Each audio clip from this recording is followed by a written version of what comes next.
Not much, but I had my own little incident, which was pretty bad.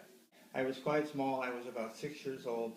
We were down at Seaside, Oregon, on the prom, and there was a guy next door that I had been hanging out with, who was older and had influenced me, unbeknownst to myself, to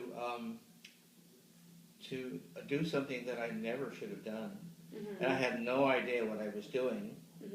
But there were a lot of the black folks went to Seaside because it was the closest beach to Portland, and they would just go for the day or whatever, because there was a certain amount of lack of ability of the blacks to stay in some of the hotels and motels. In any event, he talked me into, as the lady came by with her kids, I was sitting on top of the railing. I can't believe to this day I did. I said, "Hiya, nigger!" The lady came over to me, thank God, and pushed me, and I flipped over and went shooting down on the sand. Good for her. Well, I also remember growing up in Lake Oswego that there were virtually no blacks here. They were all centered around particular areas of North Portland, in the Alberta and other areas out there. And I remember some of the blacks used to come to Lake Oswego, right at the end of the duck pond by the railroad tracks, and throw their fishing lines in. And it was sort of viewed as something of a spectacle, in the sense of, seeing the poor. They were poor black folks here, and I thought they were pretty brave to come out here and have the white folks look. So that was, and I was probably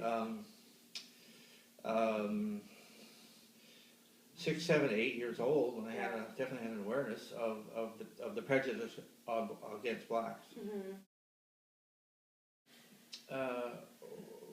One of the courses I took at the University of Oregon was political science, and we had the opportunity to have, at that time in the early 60s, there was a lot going on about promoting, particularly at this era, nonviolence, and the CORE, Congress on Racial Equality, was represented, and I remember having a 2-hour session, a small class session, probably in a room about this size with about 20 people, with two of the leaders of CORE. One was Floyd McKissick, and he was talking about lots of the vignettes and anecdotes of the situations in the South. And then James Farmer was actually the head still in that year, but a couple years later McKissick became the head of CORE, and he changed the tone of the CORE from nonviolence to a lot of relationship with the more violent groups. Eventually, basically, the only way that they were going to get the attention of and get change was to have really much more violent interactions. Well, retrospectively, I think it was important, unfortunately, change the tone of the CORE from nonviolence to a lot of relationship with the more violent groups.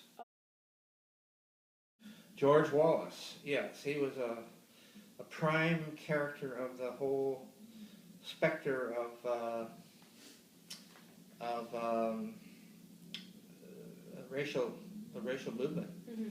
He was actually, I forget, it was the fall of '63 or '4. He came to the University of Oregon campus, and all the students were against him, and there were so many people that wanted to go out and listen to him give a speech that they actually had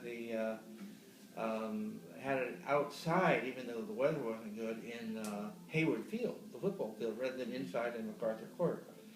And he was booed vigorously, and he was a total segregationist. And it was just unbelievable what he had to say about it all. And then of course, or he was running for president at the time as well. That was the primary reason he was touring and giving speeches.